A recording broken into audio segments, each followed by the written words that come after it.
सम्मानित आज के इस नए समाज के सम्मेलन में और हमारे नेता जननायक कर्पूरी ठाकुर भारत रत्न कर्पूरी ठाकुर जन शताब्दी अवसर पर उपस्थित हम लोग के साथी और हमारे बड़े भाई राष्ट्रीय जनता दल के प्रधान महासचिव भाई अब्दुल भाई सिद्दीकी जी, साथी गौतम सागर राणा जी, अति पिछड़ा आयोग के अध्यक्ष भाई नवीन आर्या जी, उपस्थित इसके आयोजक भाई संजय ठाकुर जी, रुला ठाकुर जी, मुकुल ठाकुर जी, भाई तारकेश्वर जी और तमाम मंचासीन सम्मानित साथीगण और आए हुए इस सभागार में तमाम हमारे साथी आदरणीय स्वर्गीय भारत रत्न कर्पूरी ठाकुर के वंशजों, मैं सबसे पहले आप सबके उपस्थिति में और आप सबके माध्यम से मैं अपने आराध्य राष्ट्र नायक जननायक भारत रत्न कर्पूरी ठाकुर जी के चरणों में श्रद्धासुमन अर्पित करता हूँ। साथियों, हम संजय ठाकुर जी और तमाम साथियों को आभार व्यक्त करना चाहते हैं कि जिन्होंने आज पटने के इस भवन में कर्पूरी ठाकुर जी की याद में आप सबको बुलाने का काम किया है। साथियों, कई सवाल कई लोगों ने उठाने का काम किया है। भारत रत्न मिला हम सबके लिए खुशी की बात है, लेकिन भारत रत्न से काम नहीं चलेगा। हमको कर्पूरी ठाकुर के विचारों को देश के उस परिणाम तक पहुंचाना है जो आज भी पड़ाव पर पड़ा हुआ उनकी सवाल, उनका विचार शिष्या लेकर के खड़ा। जब तक हम मंजिल तक नहीं पहुंचा पाए तब तक हम उनके प्रति सच्ची श्रद्धांजलि देने का काम कर सकते हैं। उससे सच्ची श्रद्धांजलि देना होगा तो हमें सबसे पहले जो समाज की जो सबसे पीछे का काम कर रहे हैं, आज उनकी क्या स्थिति है। बिहार में जाति जनगणना हुई और जाति जनगणना का क्या हुआ, 42% लोग 6,000 से ज्यादा जिनकी मंथली इनकम नहीं है, यानी कि मनरेगा में जो मजदूर को मिलता है उससे भी कम इस राज्य के लोगों की आमदनी है। और एक तरफ आज बजट आया है, मैं इसलिए इसका उल्लेख करना चाहता हूं कि बजट में देश की वित्त मंत्री सीतारमण निर्मला जी ने कहा अब तो देश में गरीबी को खत्म हो रहा है। 25 करोड़ लोगों को हमने गरीबी से हटाने का काम किया और हम भारत 5 ट्रिलियन की ऊंचाई को छलांग बनाने का काम कर रहा है विश्व में। एक तरफ इस राज्य के लोगों को 42 करोड़ लोगों को 6,000 रुपया मंथली, दूसरी तरफ इस देश की वित्त मंत्री कहती कि हम तो सबसे विकसित राज्य होने का काम करते हैं। आप जानते हैं हमारे समाज के लोग, खास करके आप जो लोग यहाँ उपस्थित हैं, बड़े बड़े सैलून की आपका प्रतीक नहीं है। बड़े बड़े सैलून तो बड़े लोगों के द्वारा खोले जाता है और आप तो मजदूरी का काम करते हैं। आज भी देश की 75 साल की आजादी के बाद आज हम मनाने का काम कर रहे हैं अमृत महोत्सव। अमृत महोत्सव में भी नारी का समाज का जो व्यक्ति है तो सड़क के किनारे बैठ करके आज लोगों को संवारने का काम, सजाने का काम, व्यक्तित्व को दिखाने का काम करता है। लेकिन उसकी आमदनी क्या है, दिन भर खटने के बाद उनके पास 2 रोटी भी मैसर नहीं हो पाता। यह सवाल कर्पूरी ठाकुर उठाने का काम किया था और उनके नेता, हम सब के नेता डॉक्टर लोहिया ने कहा था इस देश में 3 आना बनाम 30 रुपये की बात उन्होंने कही थी। लेकिन आज तो इस देश के प्रधानमंत्री का जो खर्च है उनके पर एक गरीब आदमी की जो साल भर के लिए जो खर्च होता है उसका कई हजार गुना उनका एक दिन पर खर्चा होता है। क्या कर्पूरी ठाकुर आज दिल्ली रहते इस सवालों पर संघर्ष करने का काम नहीं करते? चाहे देश के मालिक, चाहे वो नाई समाज का हो, पिछड़ा समाज का हो, पिछड़ा समाज का हो, मुस्लिम समाज का हो, गरीब समुदाय का हो, वो आज शिक्षा लेकर करके हो रहा है। इस देश का रिपोर्ट आया है, इस देश के 30% बच्चे कुपोषण की शिकार हैं। जब कुपोषण के शिकार होंगे तो देश का कैसे विकसित होगा? यह सवाल ऐसा तो जिस बात को कर्पूरी ठाकुर ने बराबर लड़ने का काम किया, जिस सवाल को उछालने का काम किया। आज उससे भी बुरी स्थिति आज हो गई है और बुरी स्थिति से लड़ने के लिए हमको अपने को एकजुट होना होगा। आपस में लड़ने की जरूरत नहीं। हम देखते हैं कि अपने अपने संगठन में कई संगठन बन जाते हैं, कई संगठन बनने से लड़ाई कमजोर होगी।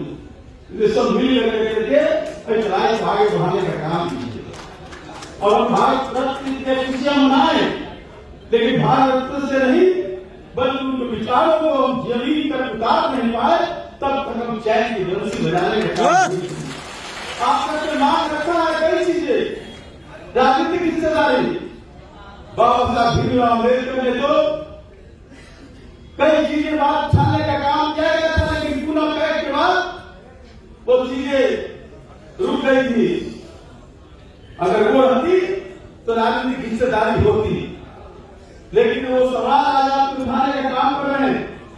और जो आया है जनगणना का रिपोर्ट, उसको भी आया है कि कितने प्रतिशत तो आपकी राजनीतिक भागीदारी, सामाजिक भागीदारी, आर्थिक भागीदारी है। तो जरूर हमारी मांग रखनी चाहिए कि हमारी राजनीतिक भागीदारी हो। जो लोग कर्पूरी ठाकुर को आराध्य मानते हैं, कर्पूरी ठाकुर के प्रति अपना श्रद्धांजलि करते हैं, उन दलों को भी इस बात के लिए संकल्प लेना होगा। जो नाई समाज जो सबसे पीछे पैगाम पर खड़ा है, जिनकी आंखों के आंसू सूख चुके हैं, जिनके चेहरे की मुस्कान खत्म हो चुकी है, जिनके आंखों की, जिनके चेहरे की लालिमा धुल चुकी है, जिनके पेट और पीठ एक हो गए हैं, ऐसे राजनीतिक पार्टियों को ऐसे लोगों की हिस्सेदारी देने का फैसला लेना होगा। तभी हम मानेंगे कि कर्पूरी ठाकुर के प्रति सबकी श्रद्धांजलि कर्पूरी ठाकुर के प्रति। और आर्थिक रूप से स्टेशन हो, होटल हो, कई जगह हो, भारत सरकार की, राज्य सरकार की संस्थान है, जो प्रतिष्ठान है, वहां उनके लिए अलग जमीन मुहैया हो।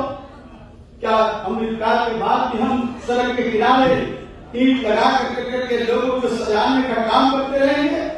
क्या हमारे लोगों को बड़े प्रतिष्ठानों में जगह आवंटित नहीं होगा जहां हमें लोन दे करके हम भी उसका जो निजीकरण जो हो रहा है, जो संस्थान और जिससे हम लोग को प्रफुल्लित और प्रफुल्लित हो रहे हैं, उसके समान रूप पाने में क्या हमारी भागीदारी नहीं हो सकती?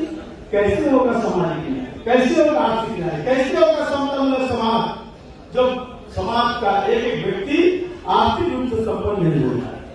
जब तक हर व्यक्ति को इस बात की चिंता नहीं रहे कि हमारा बच्चा पढ़ने लिखने का काम करेगा कि नहीं करेगा, हमारी बहनें ठीक ढंग से शिक्षा करने का काम करेगी कि नहीं करेगी, जब तक चिंता से मुक्त नहीं होगा तब तक सामाजिक न्याय की बातें, सामाजिक समरसता की बातें सिर्फ नारे में रह जाएगा। उसके लिए नीतियां और नीतियों को कार्यान्वित करना होगा। ये हम मांग रखना चाहते हैं आप सबके इस मंच के माध्यम से। आपने कहा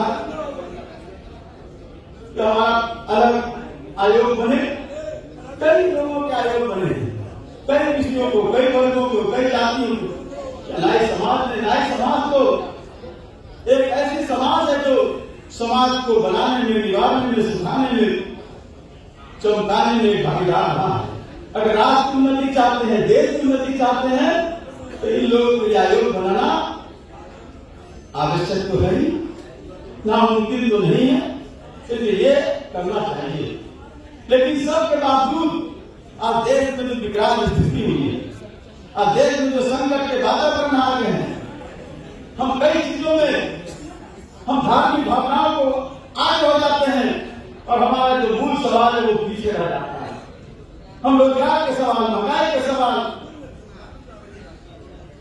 बेरोजगारी के सवाल को हम भूल जाते हैं। लेकिन साथियों, अगर हम कर्पूरी ठाकुर के वंशज हैं, कर्पूरी ठाकुर के संतान हैं, तो हमारे समाज के उन मूल लोगों के बारे में सवाल को हमको संगठित होना होगा, लड़ना होगा।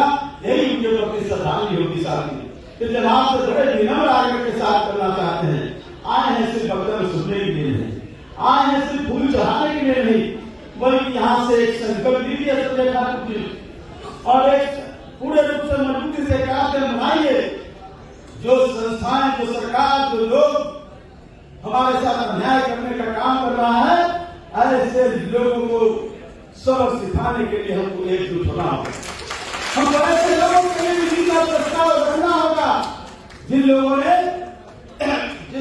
ने हमारे कर्पूरी ठाकुर को अपमानित करने का काम किया था, और कर्पूरी ठाकुर को अपमानित करने का समाज के सबसे पीछे लोगों का अपमान, उस अपमानित करने वालों के साथ अगर हम चले गए तो कहीं न कहीं हम कर्पूरी ठाकुर के साथ अन्याय और कर्पूरी ठाकुर का अपमान में हमारी भी भागीदारी हो रही है। तो कर्पूरी ठाकुर के प्रति सम्मान चाहते हो, करना चाहते हो, तो पहले कर्पूरी ठाकुर के विचारों के खिलाफ जो लड़ने वाले लोग हैं उसके खिलाफ एकजुट होना होगा, और जो लोग कर्पूरी ठाकुर का अपमान किया उसके साथ भी लड़ाई लड़ना होगा। यही आज के दिन की आपको संकल्प लेने की जरूरत होगी। इन्हीं संकल्पों के साथ जय कर्पूरी ठाकुर, कर्पूरी ठाकुर अमर रहे, समाज का पिता समाज अमर रहे। धन्यवाद। जय हिंद, जय हिंद।